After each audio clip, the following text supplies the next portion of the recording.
ओम श्री सिद्ध भैरवाय नमः. बघा आता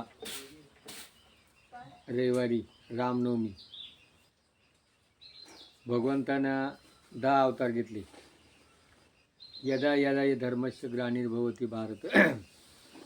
तर 10 अवतारामध्ये हे जे 2 अवतार आहे, राम आणि कृष्ण, हे दोन्ही जे अवतार आहे, हे याच्यामध्ये जे कार्य केलेले ते आज समाजाला जगण्याकरता, वागण्याकरता आदर्श आहे. म्हणून आपण काय म्हणतो, रामराज्य. कृष्णाला काय म्हटले गेले, गोकुळ. गोकुळ म्हणजे काय, आनंद. आणि रामराज्य म्हणजे सुखानं जगण्याची प्रवृत्ती.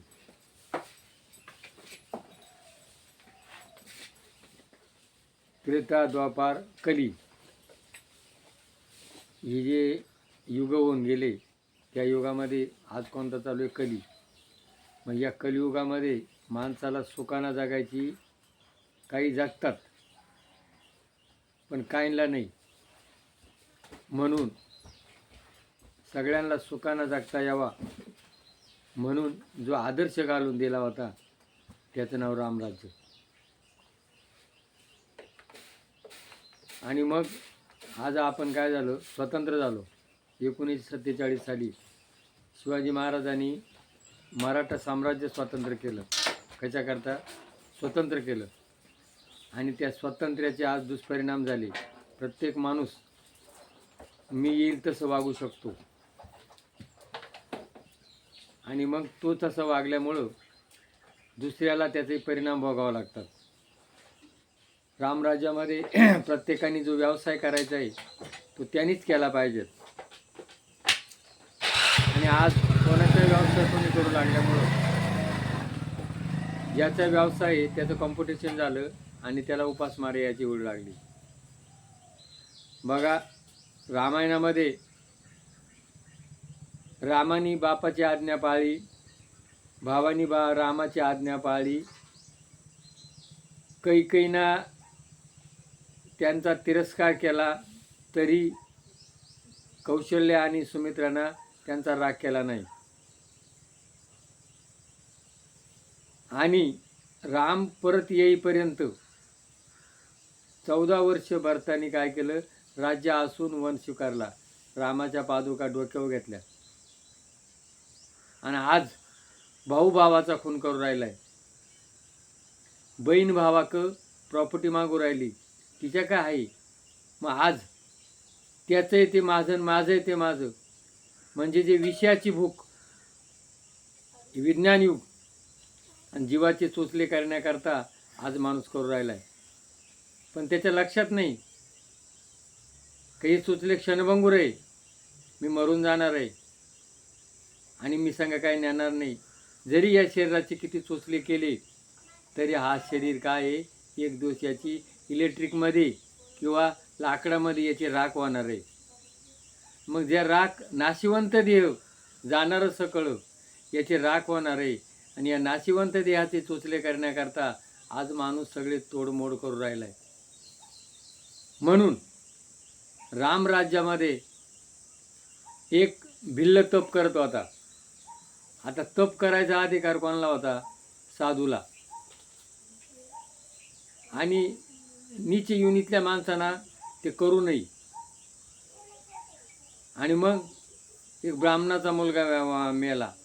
रामराज्यामध्ये मरण नव्हतं. आणि मग राम ज्या वेळेला ते पुष्पक विमान, तो जंगला डोंगरामध्ये तप करत होता, पुष्पक विमानात बसून गेला. त्यावेळेला त्यांनी ते ब्राह्मणाचा मुलगाला जिवंत केलं. आणि एक झाडाच्या पक्षामध्ये, झाडामध्ये एक घुबड आणि गिधाड राहत होतं. आणि त्या दोघांचा वाद चालला होता.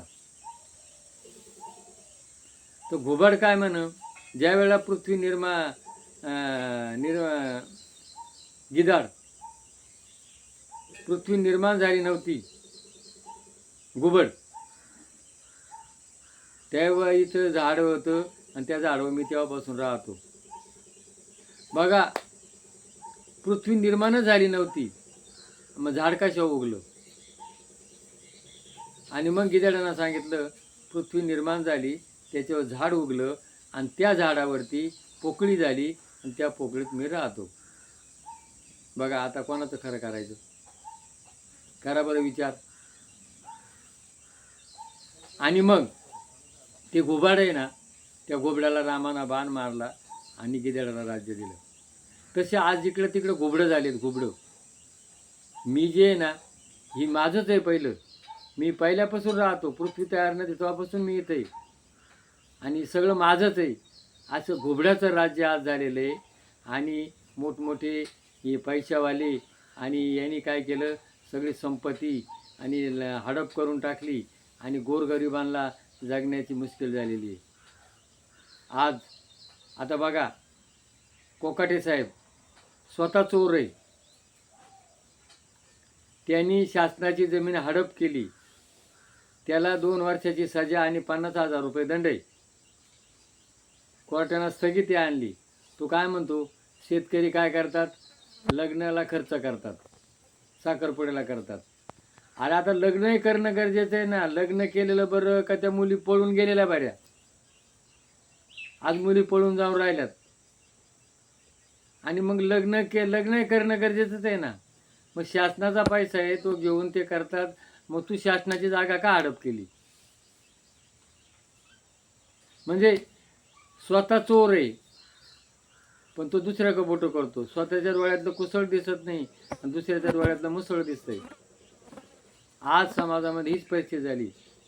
माझं काही चुकत नाही, त्याचं चुकतंय, तो त्याच्याकडे बोट करतो. अरे त्याच्याकडे बोट करतो, 4 डोकं बोट माझ्या काही. तसं रामाने काय केलं, सीताला निंदा केली. मी रामासारखा आहे का?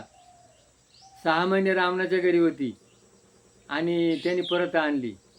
बघा, समाजाच्या कल्याणाकरता स्वतःच्या बायकोचा त्याग केला, मुलांचा त्याग केला. काय ही समाजाची अवस्था होती. आणि आज आपल्या मुलाबाळांकरता, आपल्या बायकोवर करता कोट्यवधी रुपयाचा भ्रष्टाचार करतात, मोठमोठे बंगले बांधतात. म्हणून जी रामकालीन व्यवस्था होती ती व्यवस्था होणं गरजेचं आहे. त्याच्याकरता अयोध्येचं मंदिर झालेलं आहे आणि हे काही दिवसांना रामराज्य येणार, वाईटाचा नाश होणार. शेवटी सत्यमेव जयते. म्हणून रामराज्य यावा, रामाचं अनुकरण करा आणि राम राम. आपण राम राम एकाला म्हणतो. मलाही जगण्याचा अधिकार आहे आणि तुलाही जगण्याचा अधिकार आहे. तुझ्यात ती शक्ती, ती माझ्यात आहे. मग जगा आणि जगू द्या. ही संस्कृती का कोणाची होती? रामराज्याची होती. आणि ती संस्कृती आपण उभी केली पाहिजे. जय भैरवनाथ महाराज. जर पटला असेल तर क्लिक करा आणि खरी रामनवमी साजरी करा. सदाशिवा. जय भैरवनाथ महाराज की जय.